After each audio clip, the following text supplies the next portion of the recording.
So I want to get to the last of the isms. I'm going to kind of conclude it with this. There are a number of other isms that we could do, but it's what's really kind of shaping the world, and there's a lot of debate in it if you pay attention. So I've talked about over the last couple of weeks, and even looking at theism, which we looked at in our last study that we did on Monday.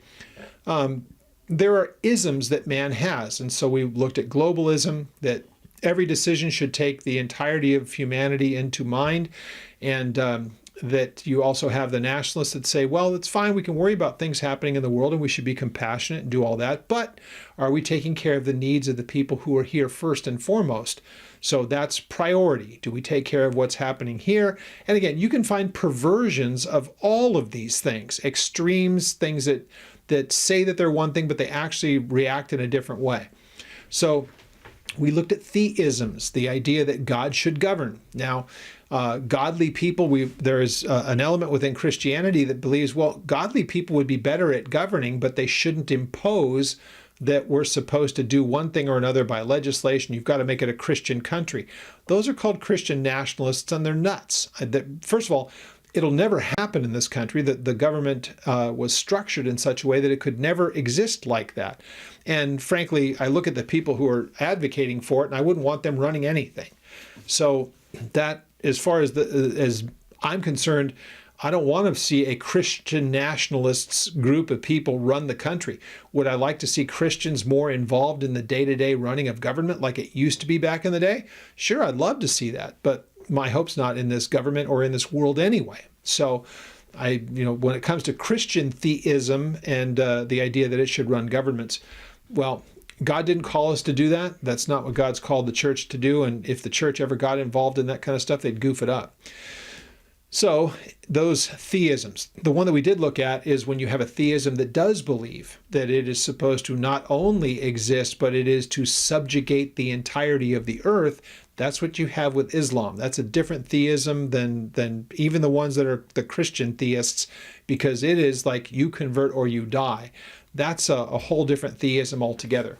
But the last of these things, because we're starting to see it take shape in our own country, is what we would call socialism, and lump in communism because I'm doing this in really big picture.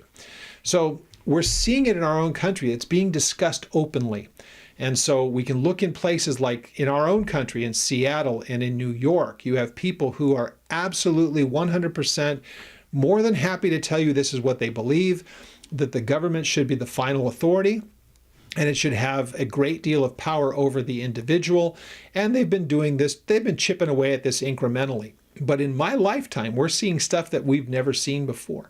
So a guy like Mamdani, interestingly enough, he's also a Muslim and doing some very, very interesting things where he's not really shy about showing favoritism towards one group of people over others. So he's a whole different thing. He's bad enough as a socialist, but then he's also a theocrat as well. He'll never say such a thing. But yeah, he's an adherent of Islam. So it shows why he favors some groups of people and hates others. But he's also that idea that socialists believe that the government should seize the control of goods and properties and everything else. And it should be everything goes to them and then they equally distribute to everyone else. But the interesting thing, that really kind of cuts creativity. So that's why you notice that when these places like this pop up, we're seeing it in Chicago, we've seen it in San Francisco, we see it now in Seattle, we see it now happening in New York. People are just going, well, since I have an alternative, I'm out of here. My wife and I moved to Texas because California for our children became completely unlivable and unaffordable, and mainly because there's some really kind of we can't call it quite socialist, but there is an element of socialism behind it, that the government takes more and more from some groups of people and gives it to others, but it always creates a lack of so many things that what is available becomes much, much more expensive. So in our case, it was housing and all the rest of it, and it made it impossible for us to stay in California. But there were alternatives, and there are alternatives all over the country. Look at what's happening in places like Seattle and New York, that the people who are mobile enough to do it say, I'm not going to buy into your game, and I'm not going to play into your system, socialism. Everything is going to be provided for the people by the government. Well, they've got to get it from some place. And so the people that are the suppliers are saying, I've had enough of this, and they're leaving. So you're starting to find the problem. In New York, Hochul was mocking the people who did it, and now they're trying to find a way to get those people back that went to places like Florida or Texas. The businesses that are leaving places like New Jersey and Illinois and New York and California and the high tax, high regulation states, those people are going elsewhere. So it's an incredible thing to watch, because it's really ramped up in the last 10, 15 years that I couldn't have seen myself living anywhere in California 15 years ago. I could see that it was going in a direction that I didn't like what was happening in the state, but this mentality that there are those who have been successful and we have to take from them to take care of the needs of those who are not so successful. They never even ask, why are some people not successful? And so we're watching it in Los Angeles right now. It's on everybody's radar because it's in the news all the time. I've worked in Los Angeles. My wife worked downtown LA every day. I worked in the general area all throughout Los Angeles years ago, and you could see that it was starting to go that way. Homelessness, the kind of hopelessness that comes from it, the ramp up in crime, because there's a different way of looking at things. It becomes unaffordable for some. They have to live on the street.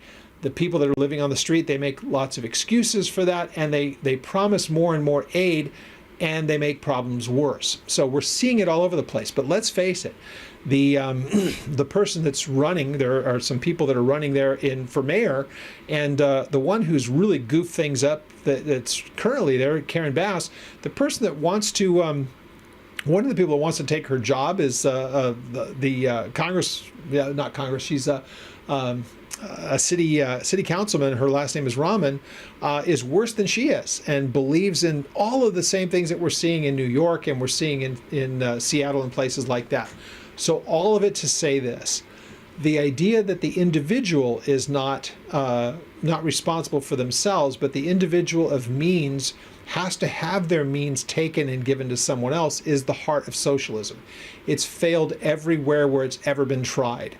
Look at what happened to Venezuela, that when it at one point, just not 30 years ago, was thriving. It was the most of the Central American or the South American countries, was as prosperous as it could possibly be, and then in comes Chavez into Maduro. And look at what happened to it. Look at the nightmare, the disease that it is. Look at what the Soviet Union was under communism. Look at North Korea.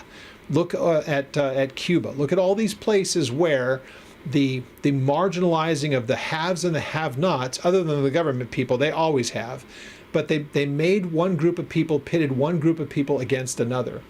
And it's really amazing what it does to the day-to-day life of the people who have to endure under it.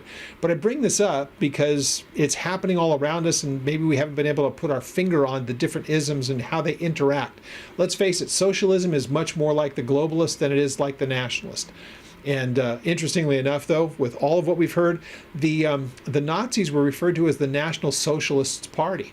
So they did, they basically took over industry and everything and created the Nazi machine. That's what that was. It was touted as being socialist, but you see it became totalitarian. That's where it always ends up. That's where it always winds up. And really all that it is, it's not shared prosperity, it's shared misery everywhere it's been tried. And I defy anyone to try to give me an example of where it's been done, where you take from some and give to another, typical Marx, Karl Marx, where it hasn't just created a whole system of misery, and the only people who prosper are the ones who are in charge of it, that very small group of people. So, isms, and how it really does become, I believe, an eschatological matter.